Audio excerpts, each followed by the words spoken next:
اب آپ بتائیے کہ ارشد شریف کو جس نے قتل کروایا کیا اس نے فوج کے خلاف کوئی اقدام کیا یا پھر وہ بھی محب وطن کہا جائے گا؟ ناظرین، ارشد شریف کے والد پاکستان آرمی کے ایک سینئر ترین اہلکار تھے، کرنل کے عہدے کے افسر تھے۔ جب وہ بھی شہید ہوئے تو ان کے جنازے میں جاتے ہوئے ارشد شریف کے بھائی کو دہشت گردوں نے حملہ کر کے شہید کر دیا۔ اب یہ دیکھیں کتنا بڑا صدمہ ہے ارشد شریف کی والدہ کے لیے کہ ایک طرف خاوند، دوسری طرف بیٹا، اور اب تیسرا بیٹا بھی شہادت کی منزل پا چکا ہے۔ ارشد شریف کی بیوہ بھابی جویریہ صدیق کے ساتھ جب رابطہ کرنے کی کوشش کی گئی تو وہ بات کرنے سے بھی قاصر تھیں اور ان کی حالت ایسی نہیں تھی کہ وہ بات کر سکتی، لیکن ایک پیغام انہوں نے دیا ہے سب کے لیے، جو بھی سوشل میڈیا پہ بھی کام کر رہے ہیں، جو فیس بک پہ بھی پوسٹ لگاتے رہتے ہیں، کہ ارشد شریف کی ہسپتال میں جو تصویر کھینچی گئی ہے ان کی شہادت کے بعد، وہ برائے مہربانی کسی جگہ شیئر نہ کی جائے، کیونکہ ان کے خاندان کی حالت ایسی نہیں ہے کہ وہ ان تصاویر کو دیکھ کر اپنے جذبات پر قابو پا سکیں۔ تو ناظرین، موضوع کی طرف دوبارہ آتے ہیں کہ لندن میں چلتے ہیں ارشد شریف پاکستان سے دبئی، اور دبئی سے آ جاتے ہیں لندن۔ لندن میں کن سے ملاقاتیں کی ہیں؟ کیونکہ ارشد شریف کا یہ کہنا تھا کہ ان کے پاس بہت ہی راز ہیں، نیوٹرلز کے بارے میں اور توشہ اس کے سیفر کے بارے میں بڑے بڑے راز ان کے سینے میں دفن ہیں، اور وہ موقع آنے پر ان کو افشا کریں گے۔ ابھی ایک روز قبل ہی انہوں نے ایک ٹویٹر کیا تھا کہ اگر عمران خان کے توشہ خانے کی بات کی جاتی ہے تو یہ بھی دیکھنا چاہیے کہ جنرل قمر جاوید باجوہ جو اپنے آپ کو نیوٹرل کہتے ہیں، حاجی صاحب کے توشہ خانے سے لوٹ مار کے کیا قصے ہیں۔ ناظرین، جب یہ اور اس قسم کے سخت بیانات انہوں نے دیے تو یقیناً ایسا ہوا ہوگا کہ کوئی نہ کوئی ان کے پیچھے لگا، اور جب وہ پیچھے لگا تو پوری پلاننگ کر لی گئی، اور ہم آپ کو آج ہی اپنے اگلے ویلاگ میں اس ساری پلاننگ کے اسرار و رموز سے بھی آگاہ کریں گے کہ کن کن لوگوں کے نام لسٹوں میں ڈالے گئے ہیں۔ وہ پوری لسٹ آپ کو آج اگلے پروگرام میں دکھائیں گے، اور کن کن لوگوں کو آنے والے دنوں میں ٹارگٹ کیا جائے گا۔ ناظرین، یہ کوئی عام قتل نہیں ہے، یہ ایک ٹارگٹڈ قتل ہے، اور یہ ایسا بھی نہیں ہے کہ یہ اچانک کچھ ہو گیا ہے، اس کے پیچھے ایک پوری سازش ہے۔ یہاں لندن میں میرے ذرائع جو ہے وہ مصدقہ ذرائع یہ بتا رہے ہیں کہ لندن میں ارشد شریف نے کراچی سے تعلق رکھنے والی ایک بڑی شخصیت کے ساتھ ملاقات کی، جو اپنے آپ کو کبھی کبھی پیر صاحب بھی کہلوا لیتے ہیں۔ اب پیر صاحب نے ان کو کینیا جانے کا مشورہ کیوں دیا، یہ آپ سب کے سامنے میں نقطوں کی صورت میں رکھوں گا۔ کینیا میں پیر صاحب کے چاہنے والوں، ماننے والوں کی ایک بڑی تعداد جو ہے وہ آباد ہے۔ اسی طرح ملائیشیا میں، اسی طرح ساؤتھ افریقہ میں ان کے چاہنے اور ماننے والوں کی بڑی تعداد موجود ہے۔ ہمارے ذرائع یہ بتاتے ہیں کہ ارشد شریف جب لندن میں موجود تھے اور ان کی ملاقات کروائی گئی کراچی کی اس بڑی شخصیت کے ساتھ، تو انہوں نے ان کو کینیا جانے کا مشورہ دیا، اور وہ تمام دستاویزات اور وہ تمام راز جو ہیں وہ ان کو کینیا جا کر ان کے کسی دوست کے ساتھ شیئر کرنے کے لیے کہا گیا، اور یہ بھی کہا گیا کہ کینیا میں آپ کی حفاظت کا بھی بندوبست کیا جائے گا اور آپ کو مکمل طور پر پروٹوکول ملے گا۔ ارشد شریف آدمی تھے، اس جانسے میں آگے اور وہ کینیا چلے گئے۔ اب ذرائع یہ بتاتے ہیں کہ جب وہ کینیا پہنچے تو ان کو پھر ہدایت ملی کہ وہ کینیا شہر کے، نیروبی شہر کے مضافات میں ایک شخصیت سے ملیں اور ان سے یہ سارے معاملات ڈسکس کریں۔ ابھی وہ یہ سارے معاملات ڈسکس کر کے واپس اپنی رہائش گاہ کی طرف آ رہے تھے کہ راستے میں ان کا تھڑا دے دیا گیا۔ ناظرین، آپ سمجھتے تھڑا دینا کیا ہوتا ہے؟ یعنی ان کی لوکیشن بتا دی گئی، ان کا مقام بتا دیا گیا، کہاں سے گزریں گے، کب گزریں گے، یہ ساری کہانی کس نے بتا دی گئی۔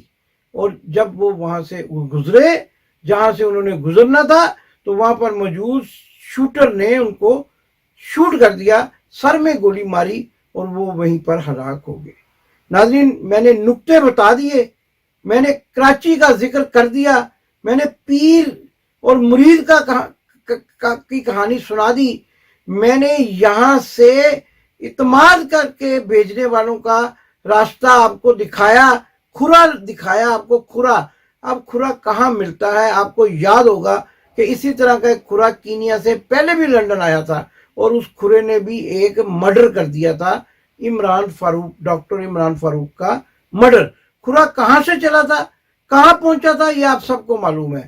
اور اب بھی کھرا کہاں سے چلا ہے, کہاں پہنچا ہے, اور اس کے نتیجے میں یہ جو خدمت سر انجام دی گئی ہے, جو کہ بڑی بہیمانہ خدمت ہے, بڑی افسوسناک خدمت ہے, اس کے نتیجے میں اب کون سا صوبہ مانگا جائے گا, کون سا شہر مانگا جائے گا, اور حاجی بغلول سے کیا کیا مطالبات کیے جائیں گے, یہ آنے والے دنوں میں یاد رکھیے گا. میرا یہ ولاگ آپ کو آہستہ آہستہ پتہ چلتا جائے گا. لیکن بہرحال ارشد شریف کا قتل ایک انتہائی افسوسناک واقعہ ہے. ایک قلم کو توڑنے کی کوشش کی گئی, ایک زبان کو روکنے کی کوشش کی گئی, اور آنے والے دنوں میں بہت سارے صحافی دوستوں کے لیے کئی مشکلات پیدا ہو سکتی ہیں, کیونکہ یہ جو رجیم چینج ہے یہ قاتلانہ رجیم چینج ہے, اور یہ بہت خوفناک عزائم لے کر پاکستان کی بربادی کا سوچ رہے ہیں.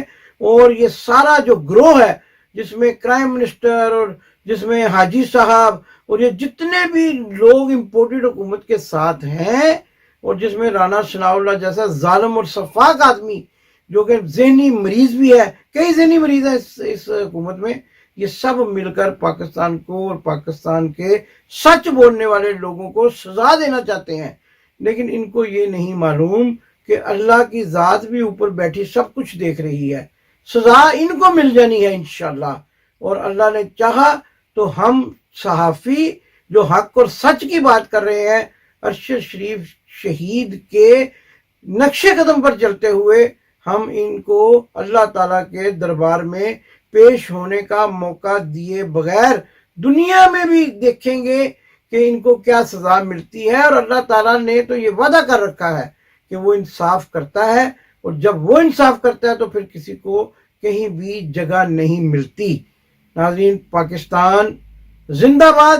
اس دل گرفتہ اور اس افسوسناک ولاگ کے ساتھ کہ جس میں میرے سے بات نہیں کی جا رہی, میں ساری رات سو نہیں سکا, اور اس وقت لندن میں صبح کے 8 بجے ہے. میرا یہ دوسرا ولاگ ہے, اور رات 10:30 بجے مجھے پہلی اطلاع ملی تھی. لیکن ساری رات جو ہے کبھی ارشد شریف صاحب کی بیگم سے رابطہ کرنے کی کوشش کر رہا ہوں, کبھی کینیا میں ایمبیسی سے رابطہ کرنے کی کوشش کر رہا ہوں. جیسے ہی ارشد شریف کو پاکستان لے جانے کی ان کی میت کو اطلاع ملے گی, فوری طور پر آپ کو مطلع کروں گا. پاکستان زندہ باد. آپ نے ابھی تک ہمارا چینل سبسکرائب نہیں کیا تو ابھی سبسکرائب کریں, اور بیل آئیکن کو کلک کر کے ہماری لیٹسٹ ویڈیوز کے بارے میں اپڈیٹ جانیں.